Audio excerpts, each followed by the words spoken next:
In this episode, I'm going to share some advice on how to deal with team members who speak negatively and try to undermine your productivity and teamwork. This toxic talk is a team killer, and to fix it, you're going to have to be tough on crime. Ready to learn how? Let's get into it. Welcome to Why Business Teams Fail and How to Avoid It, a show helping small business owners build a radically engaged team that can run the business without you, so you can remove the stress from owning a business and enjoy the freedom you deserve. Now, here's your host, Rich Allen. Today you'll learn that not everyone has the same understanding of the kind of talk that's acceptable in the workplace, that your team members truly want to be part of a positive, upbeat, and uplifting culture, and that you'll have to be firm, stern, and determined if you expect to root out this behavior from your culture. Here's my question for you this week. How do you prevent toxic talk and gossip from polluting your workplace? I'll be honest with you. I wish this was not a topic that required a specific podcast episode to discuss. But unfortunately, this issue has been a thorn in the side for many business owners and business leaders, perhaps from the beginning of time. I was reminded of how pervasive toxic talk and gossip is when I was doing my Bible study reading just this morning. I'm reading my way through the Bible again this year, so I'm currently in the Old Testament and specifically reading about the Israelites who God brought out of slavery in Egypt.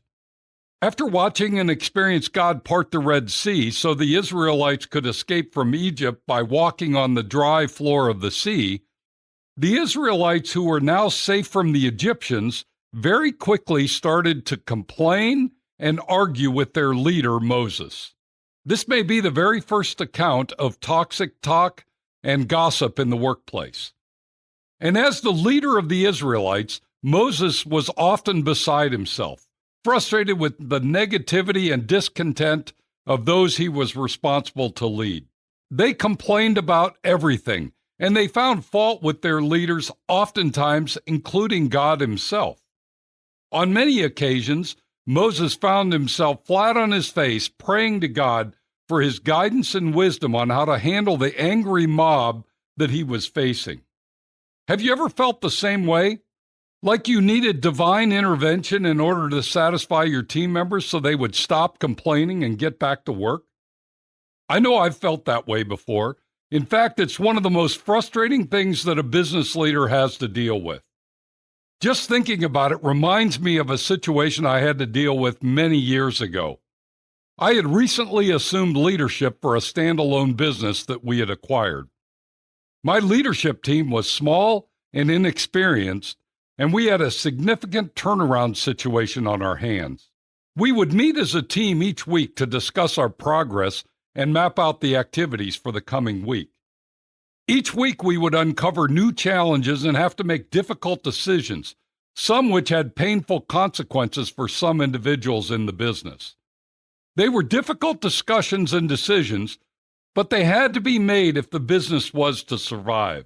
I recall that after our leadership team meeting ended, 2 or 3 of my leadership team members would huddle up in a closed office, talking quietly among themselves. I ignored it the first couple of times I noticed it, but then finally I asked why they were having a meeting after our leadership team meeting. Turns out they were not in agreement with the decisions made during the leadership team meeting, so they were debating and discussing alternatives amongst themselves in opposition to the decisions we had already made. I was not very happy, and their actions were not at all helpful or productive.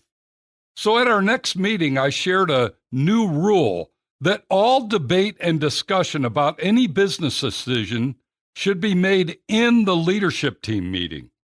Once a decision was made, everyone was to get in alignment behind the decision, with no sidebar discussions or conversations.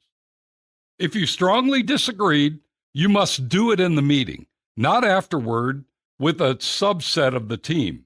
I then let them know that if they could not comply, They would be removed from the leadership team, and if necessary, all office doors would be removed so there was no closed office space for this kind of disruptive behavior. It was my attempt to put an end to this kind of toxic talk in the workplace. Now, you may have a strong opinion about how I handled that situation. You may agree with me, or you may strongly disagree. Either way's okay. There may have been a better way to handle the situation, but the main thing was that the disruptive, toxic talk needed to stop.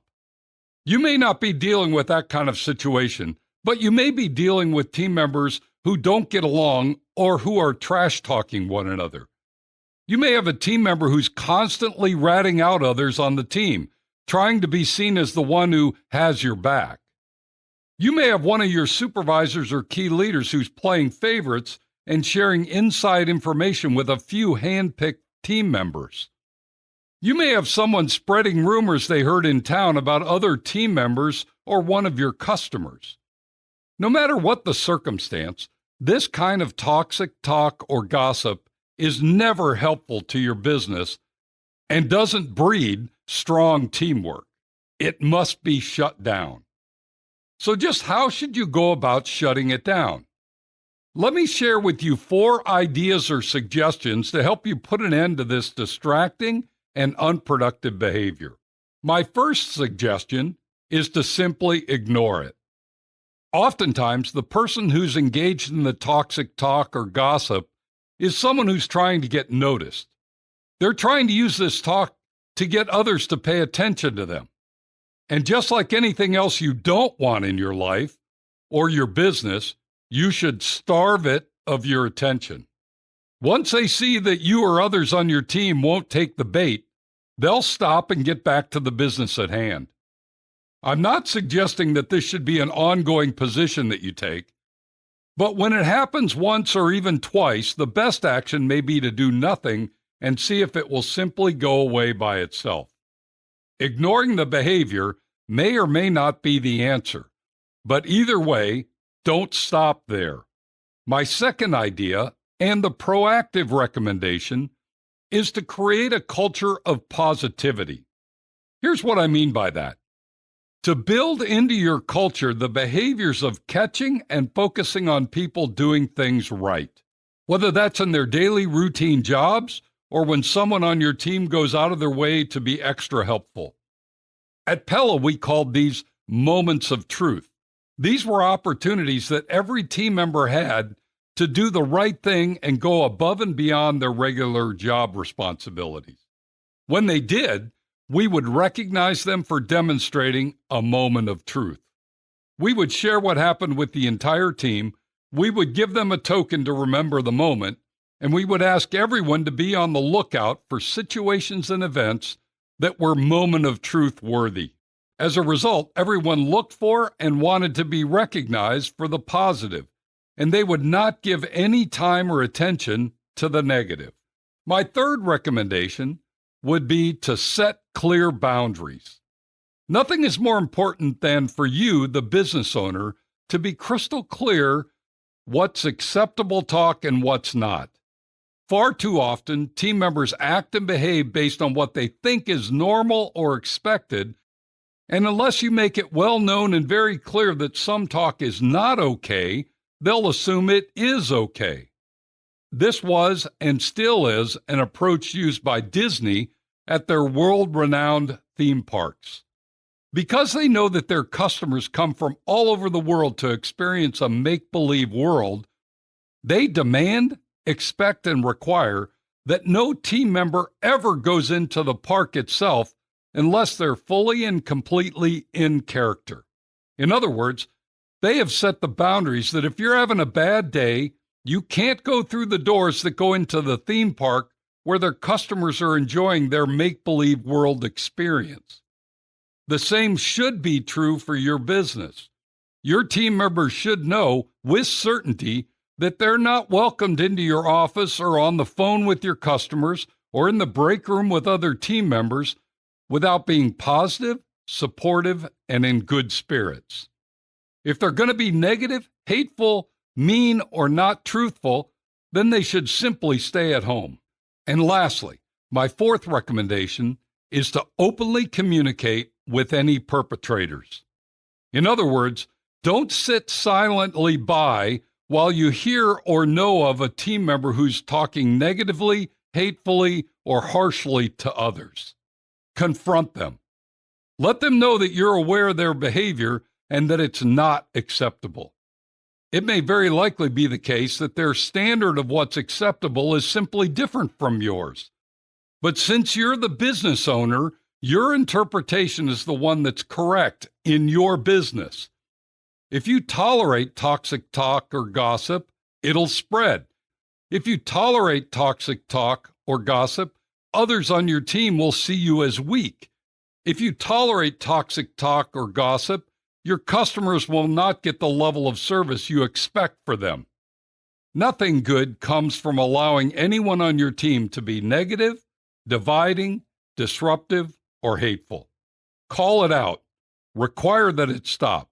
And if it doesn't, allow those who can't help themselves to find a position working somewhere else. Trust me, you'll be glad you did, and you'll wish you had taken hard, firm action sooner. As we wrap up today's podcast, let me leave you with these simple thoughts. Number one, get ahead of the toxic talk and gossip by intentionally creating a culture of positivity. Remember, moments of truth. Number two, set clear boundaries so that no one's confused by what's acceptable and what's not. And number three, confront those who engage in toxic talk and gossip and give them the option to change or leave. Others on your team will thank you for it. If you'd like some additional support in this area or want to tap into our free resources, simply go to my website, tourtoprofit.com. You'll find everything you need there. Thanks for joining me today. Be sure to tune in next week when we're going to discuss creating a culture of accountability. You won't want to miss it. Now, go make it a great week, and whatever you do, ride hard. Thank you for listening to Why Business Teams Fail and How to Avoid It. Make sure to like, subscribe, and tell your friends so you don't ever miss an episode. Now go make it a great week, and whatever you do, ride hard.